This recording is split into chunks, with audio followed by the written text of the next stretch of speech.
Laid it out of the reach of Lorimer, but at center, Marini is squared off with Messier. They throw the fists at one another. Marini ends up on the ice, Messier down on his knees, and in come the linesmen Finn and Collins to pull them apart with 2 minutes and 24 seconds left in the opening period. Edmonton went at Montreal physically, they tell me. They really took it to them, skated with them, hit the Canadiens at every opportunity. They are a young, aggressive team, Jiggs, and they've shown that they are not going to back down in this hockey game. Dave Lumley, number 20, was hitting just about every Islander he could hit each time he's been on the ice. Messier tangles with Marini. They both get penalties, obviously. They'll both get 5. Possibly. One of them may get a 2. We'll have to wait and see what Andy Van Hellemond calls. Well, the Oilers have at least 2 minutes. Messier.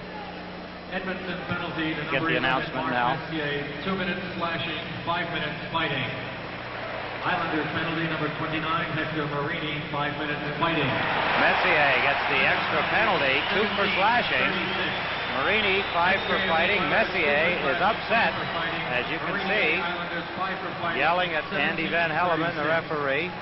Obviously, he feels that is not the fair call. Picked up at center ice by Hunter. Hunter at the Islander line. Trottier back to take him into the boards. Bersong got a hit from Hunter as he played it back of the goal to Potvin. Picked up by Billy Carroll. Carroll at center. Back to take him out of the play, and a hard hit was Lumley. Now Carroll upended Hicks, and there will be a penalty here against the New York Islanders. Billy Carroll goes after Weir as well. Hunter right there. And shoving, sticks up a little high on the boards. Dale Hunter came in after the hit on Billy Carroll. Gillies and Lumley are now going to see maybe if they can't get loose enough to throw a couple of punches at each other, as Dave Langevin has a hold of Langevin, or I should say Langevin has a hold of Hunter, and they're separated. Weir comes out of the pileup with his arms around Carroll. It looked like the gentle giant. Mark Lilly's like ready to square off with Dave Lumley. He's obviously having a few words with him. All of this along the boards, as you can see, and from the end zone camera, a little better look at it. Gillies, who has been very quiet as far as the physical stuff is concerned. Anderson over the line. Couldn't get it to Gretzky. Anderson going back to the goal. Oh, and a good hit from Borrell.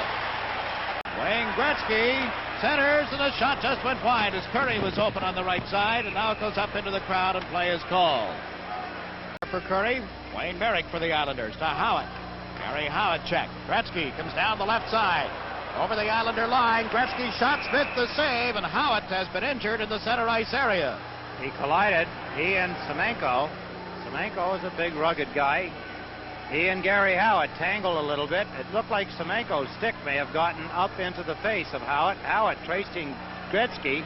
Howitt upended Semenko, got his foot behind him, used the stick and his foot as leverage, dropped Semenko, and Semenko somehow his stick got up into the face of Gary Howitt. A break in the action with the score, the New York Islanders 6, the Edmonton Oilers 1. The final score, New York Islanders 8, the Edmonton Oilers 2. The Islanders 6. Totals for the game, Edmonton